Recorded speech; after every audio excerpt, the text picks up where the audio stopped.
Greetings, everyone. Welcome to Kickstart Your Life with Mark T. May. You might hear me chuckling. When you're dealing with technology, there's always a possibility of something going haywire. And it's been one of those days. It's just been going kind of crazy. But I'm glad we're here. I'm excited. We have a special guest that I'm going to present to you in just a few moments. I'm telling you, if you have been enjoying what you've been hearing and what you've been watching, I want you to reach out to us. As we've been encouraging you, I want you to reach back and encourage me. And you can reach me by email, mark, M-A-R-C-T May, M-A-Y, at gmail.com. That's Mark T.May@gmail.com. And follow our Facebook page, Kickstart Your Life with Mark T. May.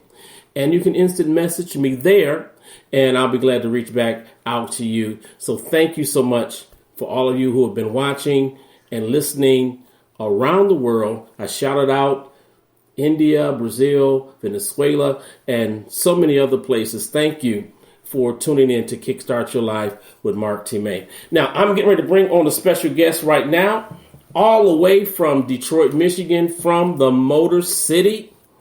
And I'm going to bring her on screen right now, everybody. There she is. That is my cousin, Michelle Ann May. And I tell you, she is a very accomplished woman, an accomplished musician. I remember being much younger, teenagers, and you came and you played some things even at the church. And you've been in music a long time. So let's introduce yourself. Tell us about your musical background, and then we'll move on from there. Absolutely. So first of all, I am so honored to be your honored guest today. It's always just really fabulous to be with family, even if it is in the virtual space. So I'm very, very happy to be here.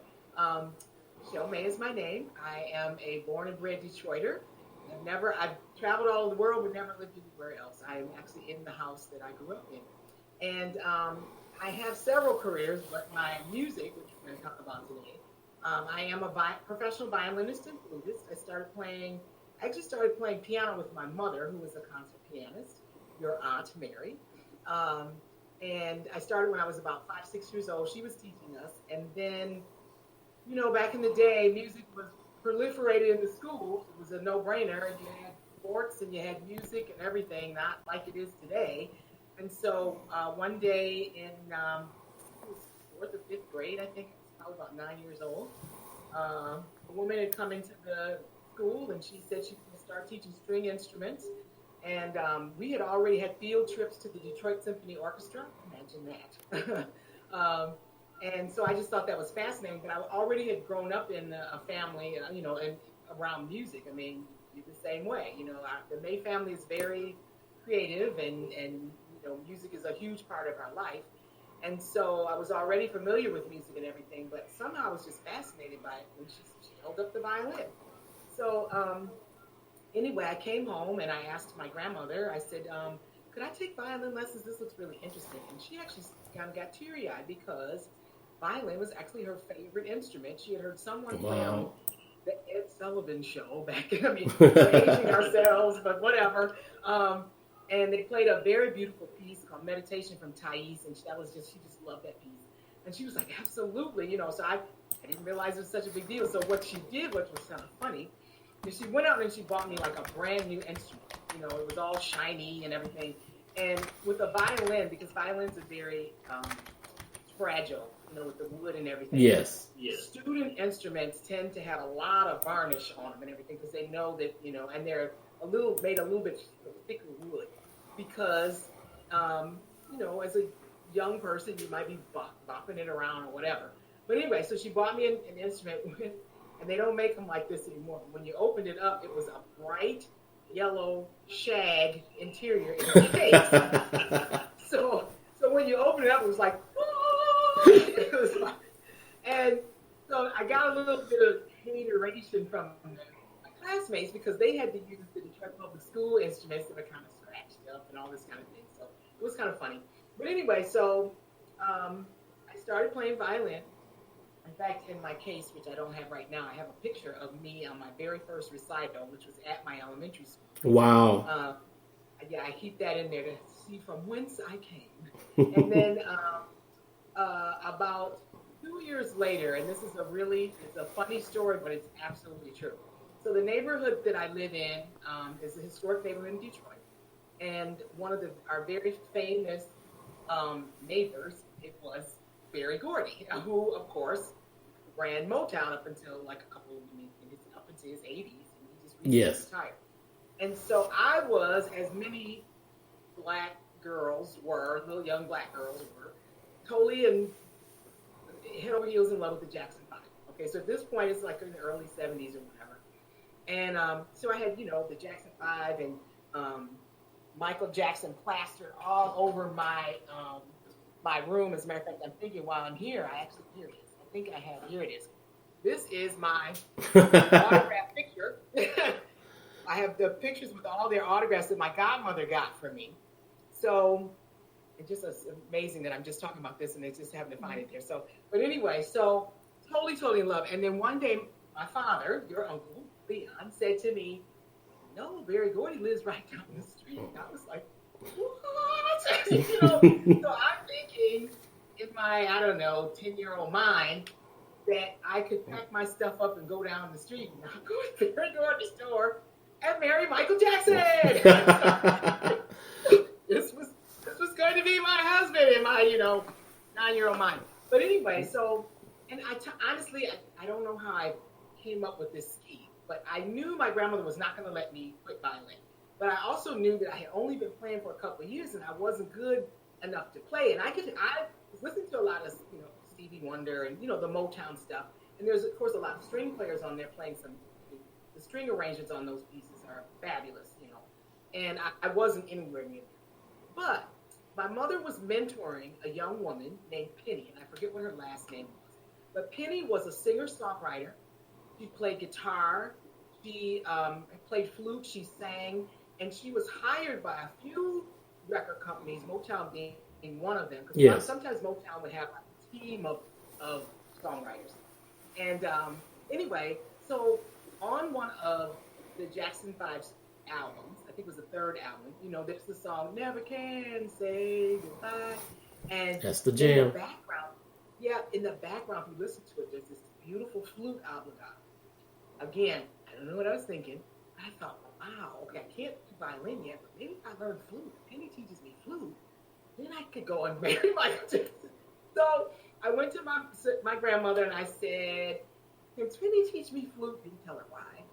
And she was like, "Sure, as long as you don't quit violin." And so I started playing flute, all because of that. And so I have played for a lot of very high-profile people, including 2 Motown artists.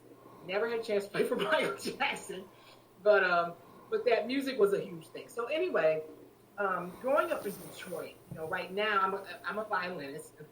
I'm classically trained in classical music, and there's a big push even now of the fact that the classical realm is where it's mostly white. Yes. When you see it, it is. On the orchestra stage, you have white people and you have Asian people and you have, in soloists and orchestras and concerts and recitals and things like that. And occasionally you have a pepper, you have one of us or whatever, but that's not really the reality. There are hundreds throughout this country of classical players. And they're awesome. They are amazing players. But being able to get into that world has been very difficult. And here we are in 2022, and it's still an issue. Well, let me ask you a question here. But you have had the opportunity to play with the Detroit Symphony Orchestra. Oh, my goodness. That's okay. So I have not played with the orchestra, but I have played it many times, and I have been hired by them to teach. Also, my own group, which we'll be talking about in a second, has performed for them. They've hired us to do things like that. But my point was going to be that in Detroit, growing up in Detroit in particular, being the only black violinist was not the issue at all. Detroit had a lot of prominent black players, and it was always a comfortable. I didn't know that Black people didn't play classical music until I started going away from Detroit. And so I ran into people who were like, "Oh my gosh, I'm just so tired of being the only one." And I'm like, "Wow, I could name like 25 people that were Black." Yes. So it was so empowering to be able to do it. So at any rate, I had really good private teachers throughout the years. Um, I minored in music in college. I also did some post-bachelor's work in college and got to study. My teachers were from the Detroit Symphony Orchestra. Um, on violin, they were. My flute teachers were not in the symphony, but they were very wonderful teachers. Um, and and then I began to teach myself. And as an educator, you learn a lot through teaching and all of that too. So I just came known on the freelance scene here in Detroit and started playing a lot of different things. And so got called throughout the years. Been called and played on quite a few albums. For as a matter of fact, just today I received another one of my royalty checks for playing Donnie McClurkin "We Fall Down." You know how old that record is. Oh, And I'm wow. still getting. I'm one of the string players on that. I'm still getting residual checks from that. Fred Hammond, uh, Richard Smallwood. The Procession of Levites. I'm on that. Yes. And then recently, having the opportunity to play with Stevie Wonder, and before that, lots of people, Smokey Robinson, a lot of players that famous musicians that are not with us anymore. Barry White, Natalie Cole, things like that. So, and in addition to not just playing for those, but being able to play, like not play, musicals and things like that. Fisher Theater, playing in the Pit, those type of things. So that's been pretty much my music trajectory. I know you're going to talk about my group in a second. We'll talk about how I got into jazz and all of Yeah, those things. yes, I tell you, that it is very interesting, the road, the journey that you had to take. And I know that we will have some aspiring musicians that will be watching. And let me ask you this before we move into the group. What would you say to a musician that is desiring, and I know you did a master class about recording, to getting your music recorded. So, what would be your advice or your inspiration to a young artist? Mhm. Sure. It's specifically about recording. Well, first of all, because I get asked that question a lot. So I'm going to answer it in a couple ways. Number one, specifically to my Black artists, and especially if you are in, classical or those kinds of things. One, you have to understand that, first of all, your craft does have to be good. I mean, it's unfortunate that, we're always being told we have to be so much better, which is ridiculous. But you have to practice. You have to know your stuff. The other thing, though, is you also need to know that you have value and that what you're presenting creatively is worth, it's worth anything anybody else can do. That's for one thing. So practice and stay focused as far as that's concerned. Number two, depending on what you want to go into, learn the business of music. Right now, we're in a world where you don't have to sign with a major label. In order, you don't have to do that. In fact, in many cases, as you know, I'm a big Prince fan. Well, I was going to bring Prince, that up, but since you brought it up yourself. exactly. But yeah, and that was the thing he talked about years ago. His saying was, if you don't own your masters, your master recordings, the things that you recorded, then your master owns you, and it's very true. And so a lot of these um, deals, and it's been like this for decades, are not meant to make the artist wealthy or rich or whatever. It's really, to make the record labels that way. So I've encouraged my students to do this. I've talked to other people about don't wait on the record deal.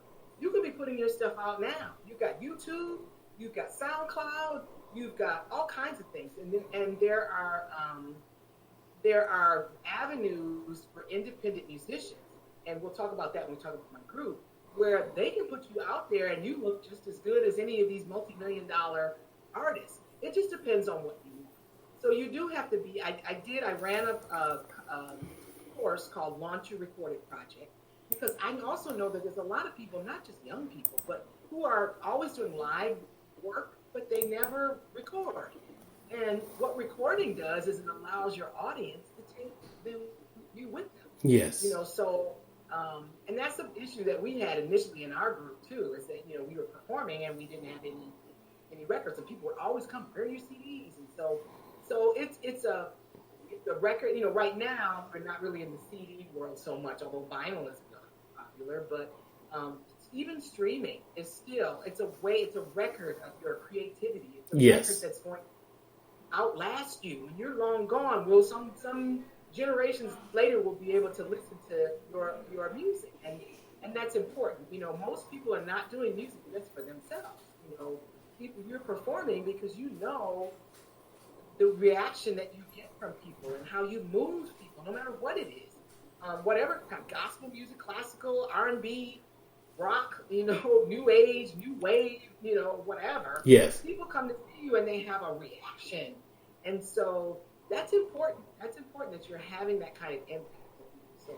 So I would just say, focus on your craft, record, and just continue to be, know that what you're doing is good, because there's a lot of people that are going to tell you it's not.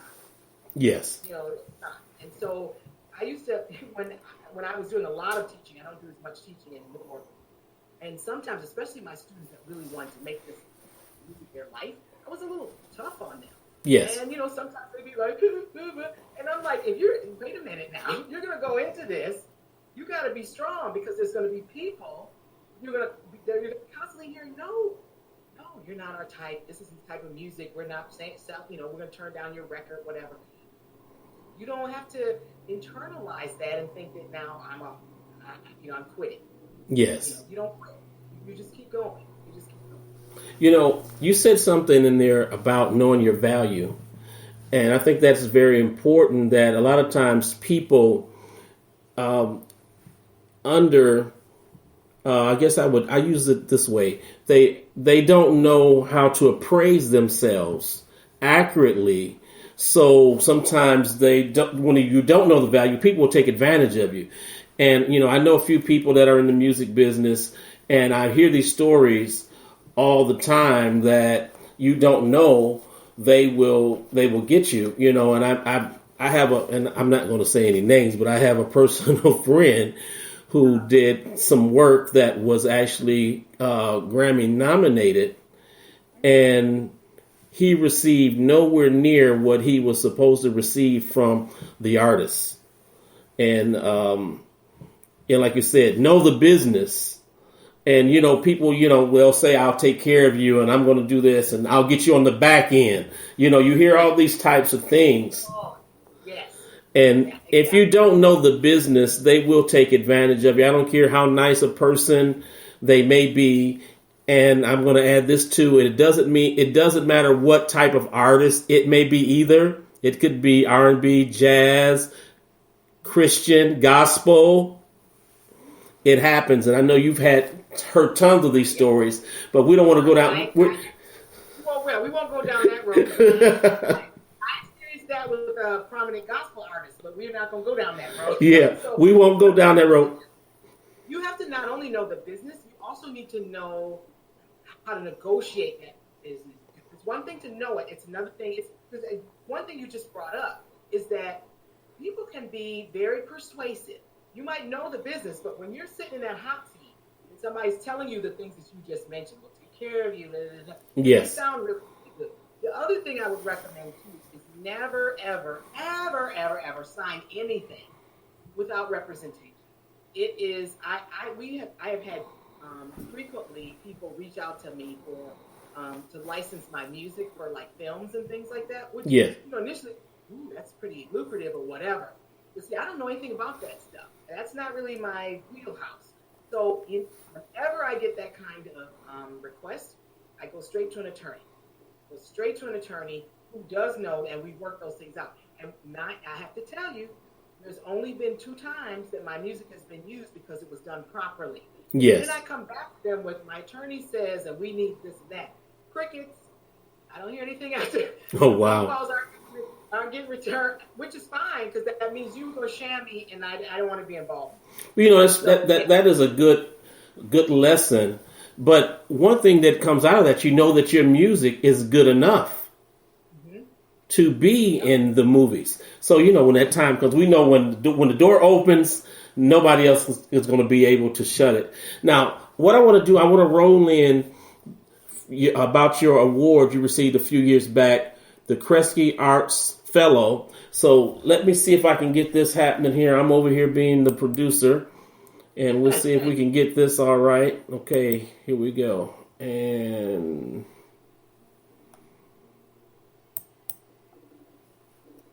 I think that's it. And let's see if we can get this thing rolling. All right. There it is. And we're going to go ahead and play it.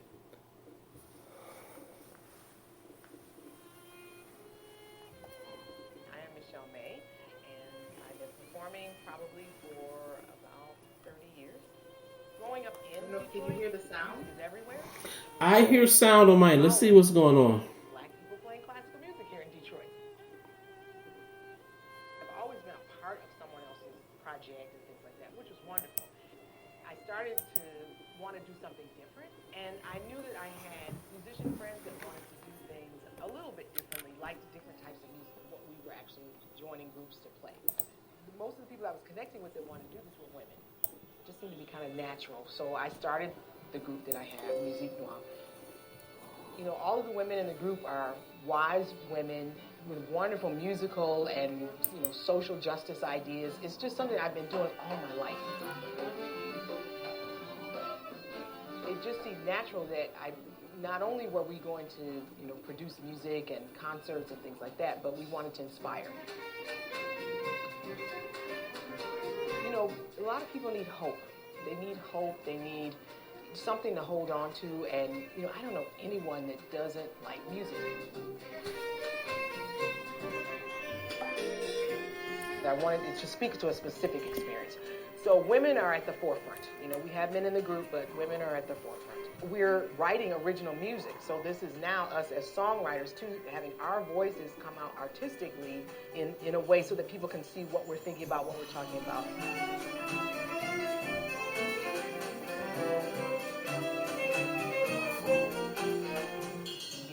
That inspiration, that hope, that overall feeling of, okay, I can do this. I can do this. And I work with that even within myself every day. The doubt still comes, but it doesn't. I'm at an age now where it doesn't stay. I don't let it stay. I do it because it's a talent that I have, and I truly believe you can't hold on to that. It's not. I didn't do all this so I could be here in this living room just playing. There's no one reason. It's a rainbow of reasons. It's a whole lot of reasons that I do it. I'm at a point now where, I am who I am. I know the things that I do well, and, I lean on those things and try to project as much of that as possible.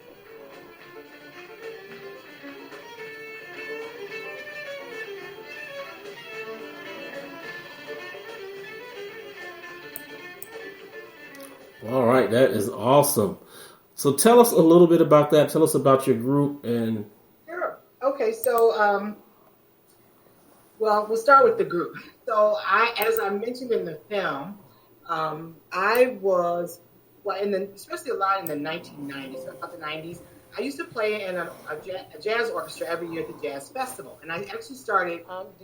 That was formed by some very prominent Detroit jazz musicians. I mean, there's a lot of Detroit jazz musicians that are internationally known, but they resided here. So several of them, Donald Walden, Marcus Belgrave, Kenny Cox, and a few others, Teddy Harris, they wanted to start incorporating strings in their writing and the stuff that they were doing. I mean, these are the cats. These were the jazz cats. Yeah. It's prominent for years and years and years. So anyway, again, I was freelancing or whatever, and so I got called, and so we used to play the Detroit Jazz Festival almost every year. It was awesome playing their arrangements and so forth. One of the things they would do, though, is they would bring in an experienced jazz violinist to kind of lead the orchestra so that when it was time to take a solo, they would step up and do that. And typically that was like Regina Carter, which some of your viewers or listeners may know. She's a Detroiter. We're actually very, very good friends. She's a phenomenal, internationally renowned jazz violinist. And so she would come in and she would lead the orchestra. I have another friend, two other ones, Gwen Laster, and also Marlene Rice. These are all fabulous Detroit violinists that have gone on to other careers in New York and other places. So they would come back and lead the orchestra. Anyway, one of my stand partners at the time would look at me and she said, how come we're not doing this? How come we're not doing the improvisation and the jazz and stuff? Because we were kind of starting to get weary of the.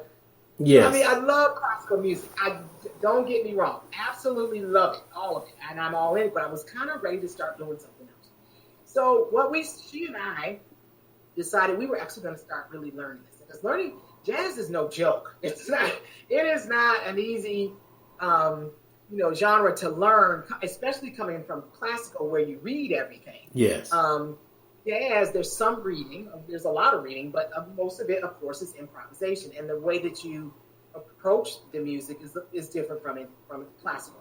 So we started studying with people. Regina Carter already had often told me, if you ever want to start learning jazz, don't just learn from a violinist, learn from other folks too. So I had a guitarist teaching me. I had a couple pianos folks teaching me.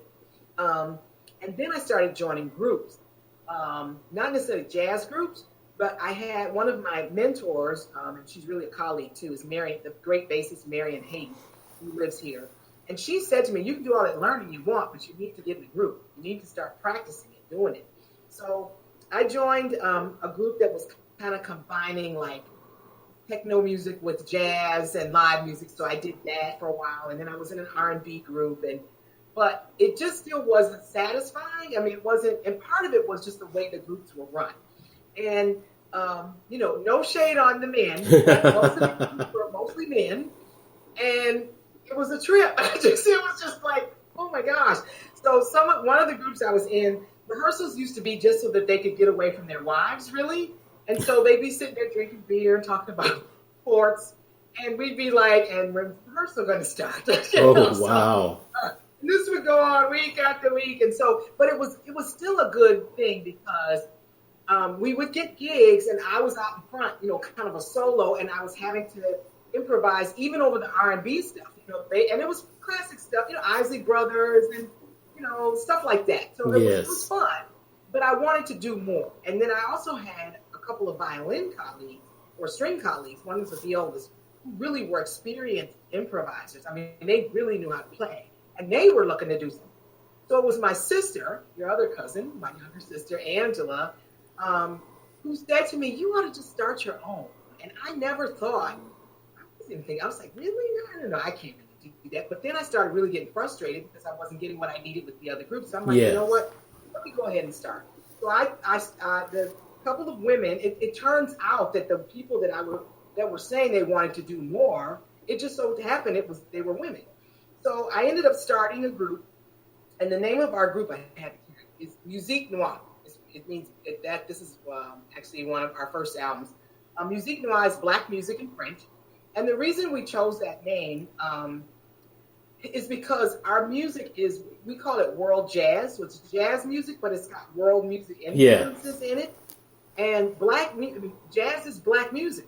It's black music, and so that's the undercurrent of everything we play has a jazz feel to it. It's really kind of unclassifiable, but of course you have to, for promotional purposes, call it something. So anyway, we formed in 2005. Took me a little time to figure out the right mix of people. I went through a couple of iterations, but the group that I have is they're phenomenal. They're wonderful women. The core group is 3 string players and a percussionist, and then we bring in different bass and guitar players. We released 3 albums. This first one is called Good Hair. And all this, you can go to musiquenoire.com, which I'm sure Mark will put up for you.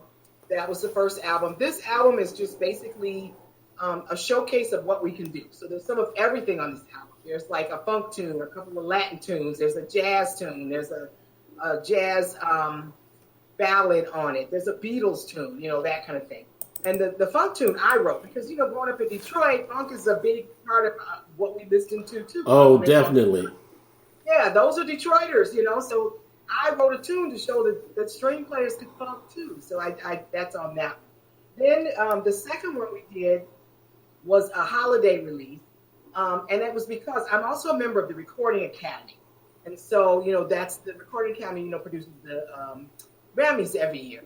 And so as a voting member, I used to get the list, and it seems like there was always holiday tunes on the list, to be nominated or whatever. So I thought, a holiday release has legs. You can always release it just every year, and it's never old, So we did a holiday release. That was brilliant. And then, yes, it has had legs. And then our last one that we released in 2017, this one was more of it was like a project album, and it has we put a lot of thought into it, and we write our own music, but we also do some covers. This one was mostly original music, and I don't know if you can see in the background here, these are pictures of my father, your uncle's paintings in the back of women's faces. Yes, it's showing up well, yes. Yeah. So that was a way for me to kind of honor his memory. As he passed in 2010. As a matter of fact, he did actually even a picture. A mother, as you know, your Aunt Mary just passed, but that's this one right here. That's a picture, a portrait he did of her. Oh, and so it was really nice to be able to honor, him that way. But this particular album, what we did was we took women who inspired us, and we wrote our music based on those inspirations. But these are women who not only had prominent music careers, but they also were involved in social justice. So people like Nina Simone. I wrote a tune that for me, my muse was Alice Coltrane, John Coltrane's wife. And so it wasn't necessarily so that you could write the song to sound like them, but it was just for inspiration. Yes. And then, of course, for our own inspiration, we're strong Black women who are very involved in social justice too. And so then we're also now working on our 4th CD. And this one, I'm very, very committed to reaching back, to those that come after us, the young people. And so I commissioned, Music Noir is my group. I mean, I'm the band leader, the publicist, the manager. I mean, that's everything. All of this that you see here, I designed. All of our everything, all of our covers, how we put the music together, all of that. But I wanted to be able to have what I call a legacy project. So our next project, we have 3 young musicians, and by young, I mean they're under 30, phenomenal musicians. And I have commissioned them to write for us. And so we're going to be releasing a CD, or a release, hopefully later this year or early next year, where they have 3 of their songs are going to be highlighted, and then we're going to write also, as we normally do. And this is a way to mentor them, to challenge them, because this instrumentation is very unusual. They all write, but they have never written for a group like this before. So I wanted to challenge them to do that. They get a producer credit on the album, and I did pay them too. So that was important, just that synergy between young and experienced. Although, and the 3 of them they have careers of their own, and they're doing very well. One is a harpist. One is one of my former violin students, but she's also a singer-songwriter, plays guitar. And the other is a young man who is a phenomenal jazz pianist, even to be so young. He's amazing. That is great that you would, pass the baton to the younger generation, and then do it the right way, so they will know, look, when you do this, this is what you should get, this. And this is the paperwork you should be signing. And here is your check. That's I'm not taking it back. This music they're putting together, it's their time, their talent. They need to be compensated for it. So I made sure that they were. This wasn't like, although all 3 of them said, we do this for free. No, I do. I know that you would. But like you said, here's your check. Yeah, you have to, like I said, it's a lesson that's being learned in how to conduct business in the music industry. Now, we're going to shift gears because we wanted to talk about also, because your plate is so full, the musician part of you, then we have the counselor part of you, the educator, And then this thing that I've been seeing you do lately, which you've been doing anyway, but I've just Right. caught on to it, this coaching for Yes. creatives. Yes. I mean, that So, is, when I saw that, that was just so powerful that, creative people need direction, need direction. And so what I want to ask first is, how do you define coaching? sure. So, and that's an important distinction because I am a counselor. I'm a therapist, and so when I have a new or potential coaching client, I have to make sure that they understand that what's going to happen, even though I can do therapy, that's not what in that realm what we do. Coaching, in a simple sense, is where you're taking a person from where they are at the moment and kind of kicking them to where they want to go. Whereas with therapy, you're digging more into that past, into how they got to where they are to move them forward. So Yes. when I work with my coaching clients, if they have fears and doubts and things like that, I have an advantage in that I do have that therapy background and I can bring some of that into the coaching, but we're not spending our sessions dealing with your childhood traumas and, Yes. those kinds of things. So, coaching really is just taking a person with whatever their goals and their visions are and assisting them to making it a reality. What coaching is not magic fairy dust. It's not, we say a few words together, have a word of prayer, and then suddenly it happens.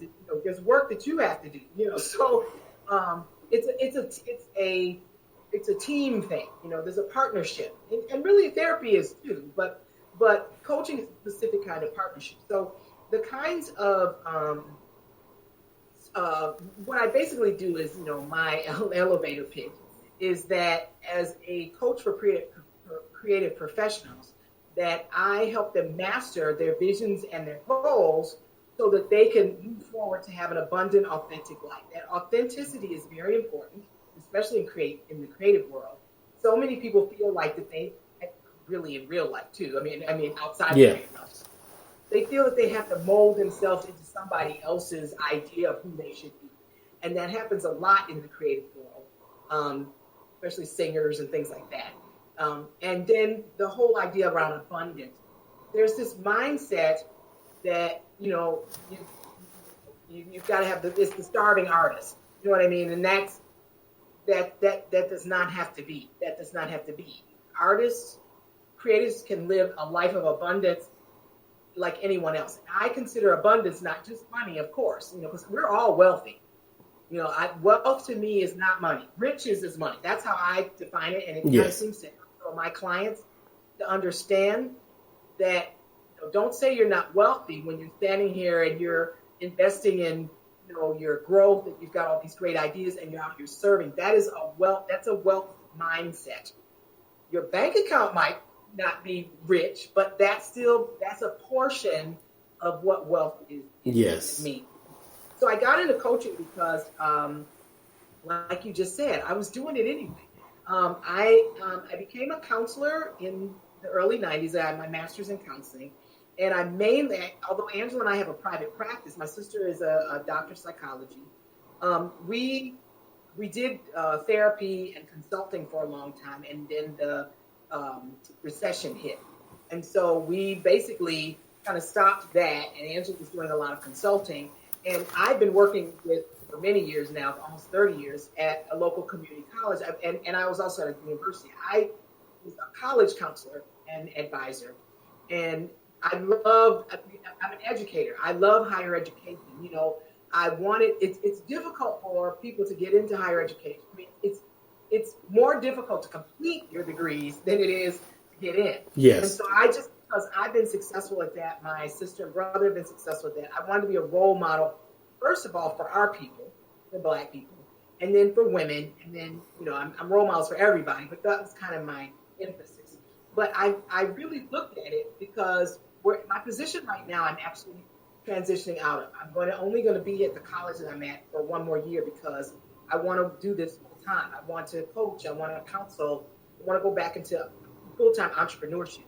And so when I really looked at it, I said, wow, I'm a very popular counselor at the college, but a lot of what I'm doing, because we're not set up to do that true therapy at the college that I work at, Yes. it's really been personal and career coaching. And the reason I pivoted towards creatives, I've invested in a business coach myself. And my business coach said to me one day, she says, you've got such a reaching influence in the creative community that surrounds you. Why not niche to them? Even though I can really work with anybody. Like my couple clients I have right now, not all of them are creatives. And I didn't even think about that way. But let me tell you what happened. I had to do a mindset shift because I had to work on, everything that I work with my clients on, I've worked on myself. Yes. Possible with myself. The first thing I thought was, musicians ain't got no money. You don't pay for no coaching, And then I was like, oh my gosh, what am I thinking about? I invested in this. The business coach I invested in, she's not cheap, but I invested because I knew it was important in order for me to have growth in the things that I wanted to do. And I thought, oh wow, and I'm a musician. You went to a place that I was going to backtrack to. I was just making a note where you talk the value of what you invested in, because I just took a 2 real estate courses, investment courses, with I guess you would say a celebrity real estate investor, and everything was great. And so it got to this, it was a big crowd of people at first. Like 900 people started out. And then it moved to this next phase, and it got down to 300 and something people. And then the people start saying, I need to have a mentor. I need somebody to guide me. And say, well, we're going to get to that. And the point I'm getting to is this. So now here comes the value. And so they said, okay, now this is so I don't want to give away anything. So, but, we have these levels, 1, 2, 3. And if you want to work with, the best, $15,000. And then they said next level was 10. And then the very lowest level you could come in was at 5. Mm-hmm. And like you said, it was the value. So you had to think about, like one person says that, mentorship cuts the cost of time. So think about if I spend $15,000, what is that versus the time and the mistakes that I could make where they have already made them, and could tell me, look, don't do this, don't fall in this pit, don't go into that trap. And I think that was, so I wanted to mention that about value when it comes to investing in yourself, that sometimes it's going to cost you something. And the thing... And so, not to interrupt you, but I was just to quickly say, where Angela and I in our business now, we would not be, I would probably be having this conversation right now if we had not invested in the business coach. We were spinning our wheels because we wanted to do this thing in the virtual world. Because I said to her, God gave me the vision that we needed to have a worldwide audience. We needed to launch this thing online. And this was before COVID. I had no idea about that. This was back at the beginning of 2019. And we're trying to figure out, okay, should we blog? Should we podcast? What do we do? And we finally ran across, the business coach that we have. And within months, we're all up and popping. And then here came COVID, and we're all set. And so it does. What you just said is it expedites. It speeds up where you want to go. Not only that, you should only be investing. You're going to invest in things that you're going to get your money back. We have already made all our money back, and we've invested in the things that we needed. So now that's great, and I think that would be very inspiring to some people that are watching and listening. Is that the thing too? Is this, you have to act on what it is that you invest in. So you can't just go and say, okay, coach me, and pay some money, and then you don't want to do anything. Right. Exactly. Like you said, there's no magic fairy dust, and then say, well, it doesn't work. Right. But if you work the plan will work. And let me ask you this. I'm kind of going to digress for a minute, because it was a conversation that I was having the other day with my wife, Pat, and we were talking about counselors, and matter of fact, because we were watching this movie called Split, and I don't know how many personalities. I think the man had 12 personalities, but the thing that I began to say, I said, I understand, and I'm going to ask you this, pose this question to you. I understand why counselors and therapists have to write. And, I said, because listening to all of that stuff from people, you have to have an outlet. So my question is, because of what you do on your natural job, is your music your place of release? That's a good question. It used to be, but for me, I guess I've been doing this for so long that really, it initially it was challenging.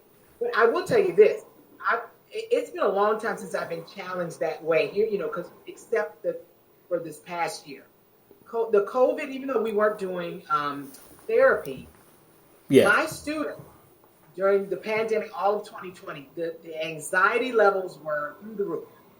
Not because of the uncertainty, because of quite frankly, the deaths that were happening in their family.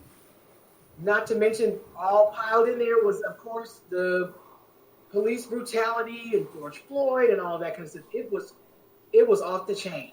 It was off the chain. And so what happens is, music for me doesn't become a release because I don't separate. You know what I mean? It's almost like one of the things that I guess you could say I channeled some of that by putting on Marvin Gaye.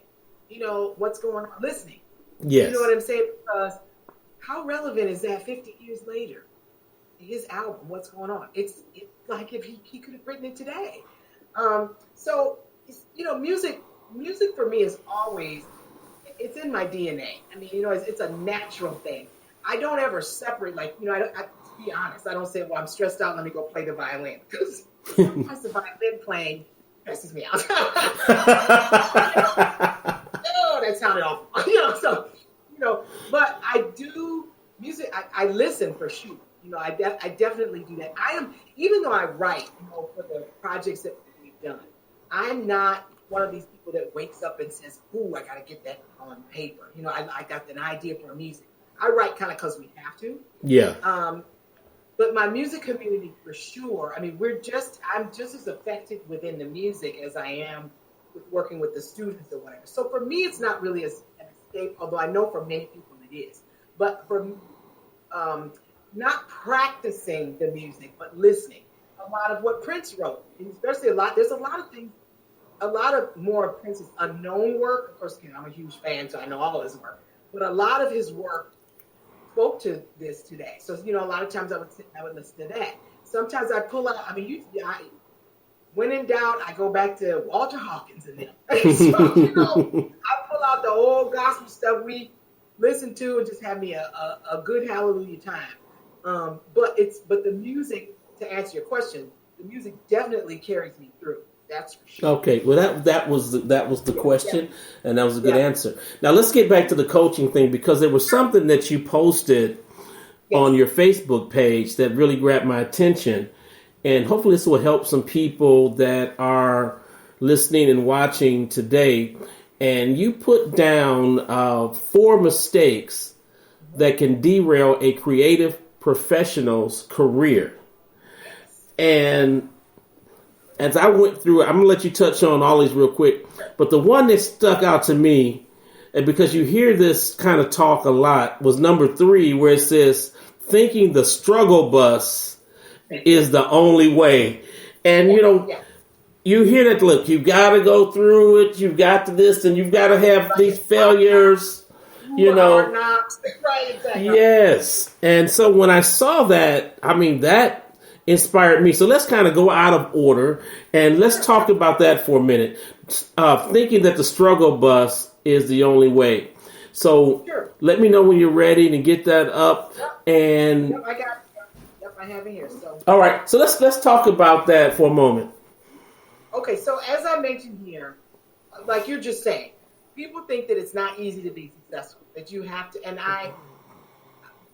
this came to the forefront for me in a couple of ways. Number one, after I won the Kresge Award, they had all of us go and did a weekend retreat, and it was a weekend retreat with some arts consultants from New York, high-end, consultants that came in and were kind of coaching us through the business of things and all of that. But the one main consultant in particular, I wish I remembered her name, but she was amazing. I really resonated with her. And one of the things she said, and this can go for anybody, like not even just creative professionals, but she said, always be asking yourself, how can I do this easier? How can I do this easier? We feel like there's so much. A lot of times we're in, that term, we're in our own way. Yeah. We're in our own way. My business coach calls it, the Stables easy button. He always says that. He says, wait, stop, press the easy button. If you're getting stressed about doing this thing, yes, figure out how can we make it easier. So anyway, in this particular place, with my posting here, as I stand here, if you have the right mindset, first of all, you have to have a success mindset, because it's going to be difficult if all you think is you're going to fail. And a lot of times you may not say that you're going to fail, but your actions show that. Yes. So that's the first. A plan and support. So a plan doesn't have to be crazy. It doesn't, people think, oh my gosh, I've got to do all this stuff. No, you don't. No, you don't. And so with the support, the mentorship, the coaching, the things like that. First of all, nobody gets to where they are by themselves. They either had a teacher, they had a coach, they had a mentor, they had, a supportive friend, accountability partner, something. Yes. Something that they could run things off of. And what happens is a lot of people just feel like they can be out here Googling and the answers themselves and figuring it out themselves. And they're frustrated because, like you said, well, this isn't working. So that because they have the mindset that, if I'm not chugging along here, yeah, then true success is not going to happen. It's going to take work, as I put here. It's a lot of work for sure, but it doesn't have to be difficult work. And I'm constantly, when I work with my clients, and I'm seeing them getting stressed or whatever, I always stop and say, okay, hold on, stop. If you don't want to do that thing, then don't do that thing. Especially because I work with a lot of people who are entrepreneurs. And even if you're not an entrepreneur, you and God are the master and mistress of your destiny. Yes. So you don't have to. You don't have to struggle. You don't have to struggle. It doesn't mean. And again, you have to take everybody's situation. I'm speaking in generalities. But I always say, for every reason that you can give me why you can't do something, I know for I can give you a personal example, not just from me, but from other people who are in your same situation and are doing it. So that's what it means about that correct mindset. So, like as I said here, okay, I'll just read what I have here. It's amazing that once you make a decision that you will move in the direction you want to go, and that you deserve, like you've been talking about, the value, right? That you deserve every bit of what you're aiming for, your life begins to fall in alignment with the people, places, and things that you need to propel forward quickly. Quickly. A lot of times, it's, we pray for things, we want these things, and a lot of times God is waiting for us to do our part, because you might not be ready yet. You're not going to be ready. Yes. And He's waiting on you to have the faith that it's going to work. It's going to work. You have to know that, for those of you that are believers that are listening, or whatever it is you lean into, that faith will carry you through. You don't have to know what the end result is going to be. You just need to know that you have value and that this thing does not have to be a struggle. Yeah, that's so true. Let me jump in and say something here, because I say this, that success is not based on the goals that others set for you, but it's the goals that you set for yourself. And I think a lot of times we'll get trapped in trying to live up to an expectation of somebody else or some outside influence, and that's where we get all messed up and thinking that, oh, I'm a failure, I'm not doing very well, and so I think when we understand that really will help us, that it's not what other people want you to do. My parents always wanted me to be a doctor, and you went to medical school and you weren't doing very well. But then you get into something that you're more passionate about, and then you're successful with that. But then in their eyes, that you may be a failure because you didn't become a doctor. But I just want to jump in and say that. So You're right. now, what are these other? Okay, let's see. Mistake number one.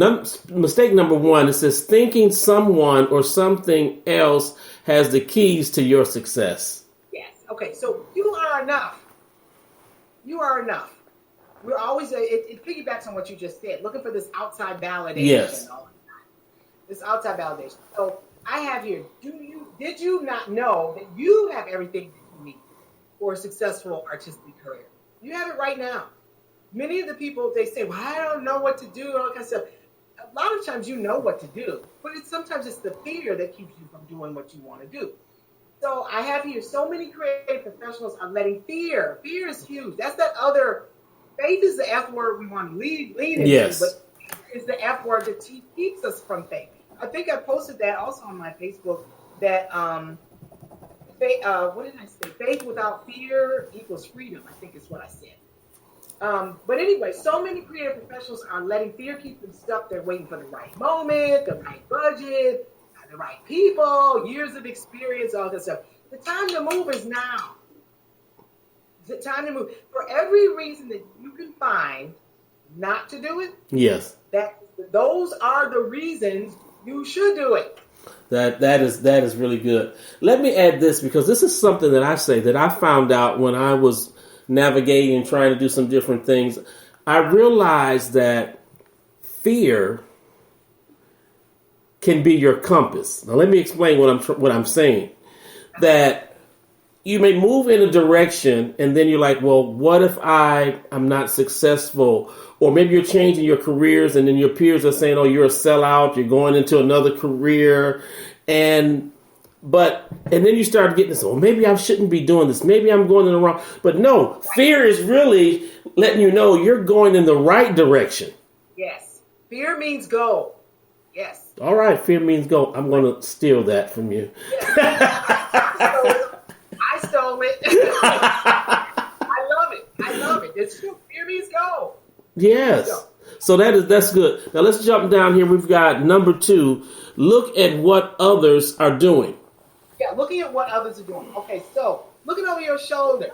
Oh, well, they look better than me, and they, all that kind of stuff. So what I have here, although it may look like, my grandma said, it seemed like, although it may look like someone else is wildly successful in their career or artistic career, there were numerous decisions that they had to make to get where they are. You never know what somebody's story is.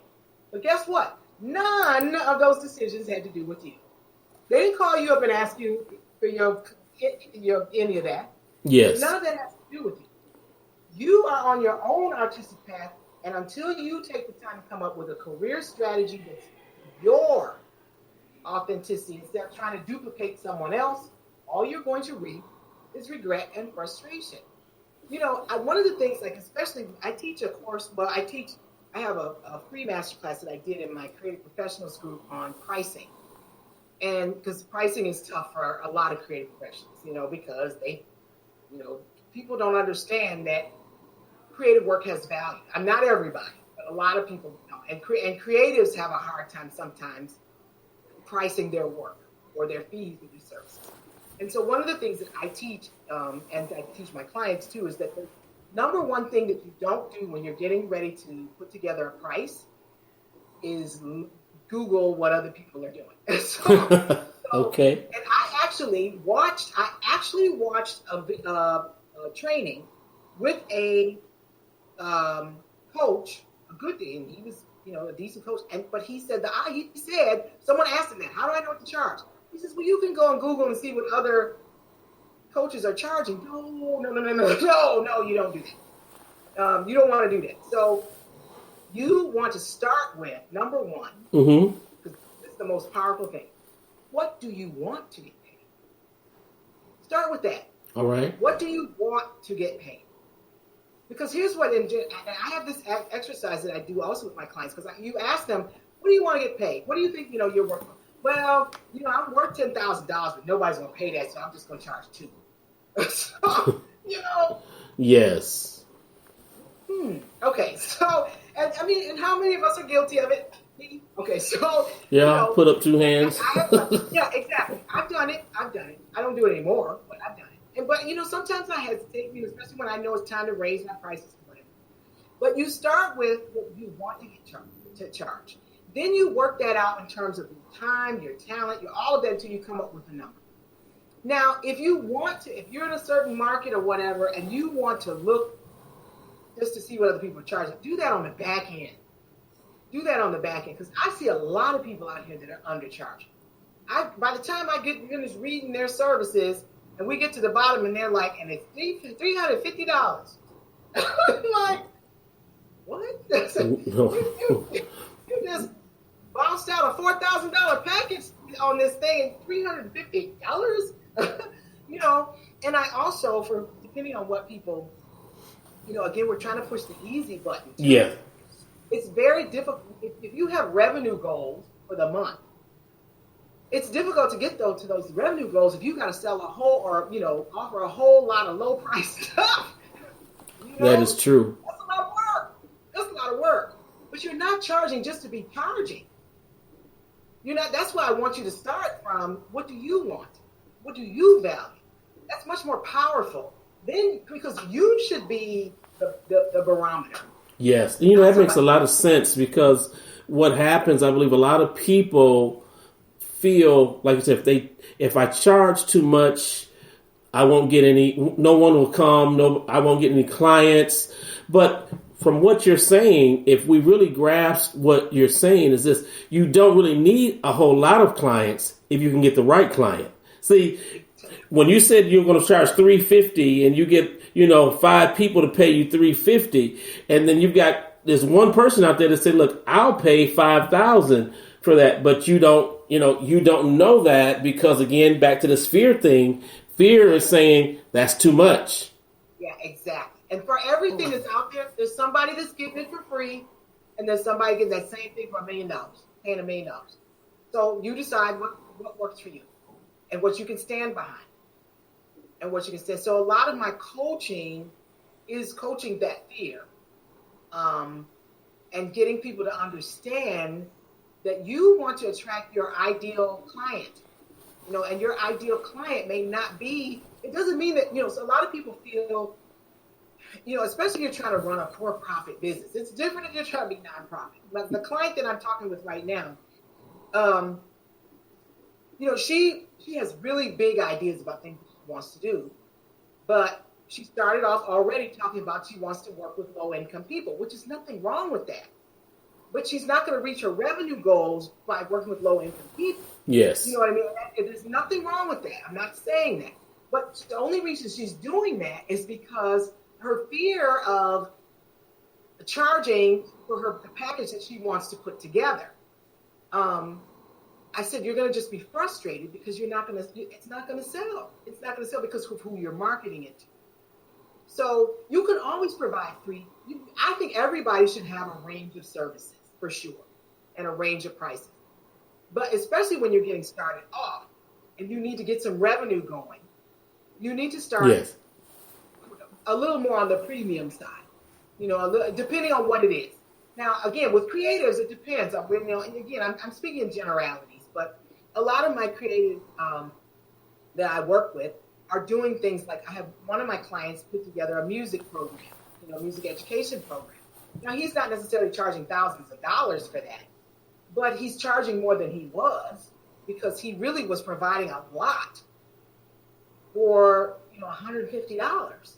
You know what I mean? So, and you can always provide payment plans, so you can rent things out, those kinds of things.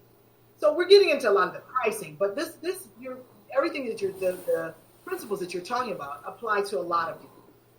Yeah, and I think I'm going to touch on something for a minute. And I know that you're an educator and very strong on education, but I think some people sometimes sell themselves short because they do not equate their experience with education.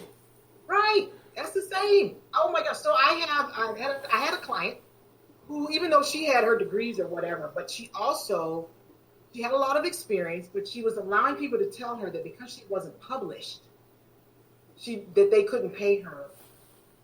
She's a spoken word artist and an actor, an activist, and other things too, and working on her PhD. And so literally, he was doing workshops with 35 people, and by the time we broke down how much she was getting paid per person, because it was $8 per person. Wow. Per person. And so because she's allowing people to tell her that her experience didn't have value. And see, and that's the one thing that I tell people. That's the one thing in life no one can take away from you. Exactly. And so they cannot tell you that what your experience, they can't put a value on your personal experience if you've been doing something. I've read something, it's been a while, that like if you've done it for so many years, there was an equivalency to certain levels of education through your experience, even though you may not have gone to school. And so, some people don't realize that. And I think that if they will see the value of their experience, I think that would help a lot of people. And I tell you, you've touched on so many things. I mean, this is like so much stuff. I could probably cut this up and make 3 or 4 shows out of it. It was so good and so rich, and we have well spent our time. So we do not want to prolong it, but I want you to let people know how they can contact you, via social media. Someone may be interested in your services. I know you are busy. And that's the good thing about what people don't understand sometimes is that when people say, well, I'm busy. And when you're really busy, sometimes people think you're just, they're just saying they're busy. And no, you're busy. So you just have to. But it's busy good. It's not like just busy. It's impactful. I make sure that everything that I'm involved with, I get value from. So I would say, let's make it simple. Okay, so my personal website, you can connect to all of my other stuff. So my website is my name, MichelleMay.net. Okay. And we'll just start there. Let me see. And then you can, if you do MichelleMay.net. All right. Let me see if I can sneak that on here real quick. You can connect to my business. You can connect to my music and all of that. All right, great. So that is at MichelleMay.net. And let me see if I'm going to try to impose it here real quick on the screen before we get off. I'm in the wrong thing. Let's do this. That's all right. And so one of the things that I was going to say as we were, I remember I had a gentleman. I'm going to tell this quick story while we're finishing up. He had invented something for the automobile industry that could transform. I just happened to meet him because we were staying in the same hotel. Mm-hmm. And he had gotten a call from a major foreign automaker. But he, it was a smaller company at the time. Let's see how we can get this on here.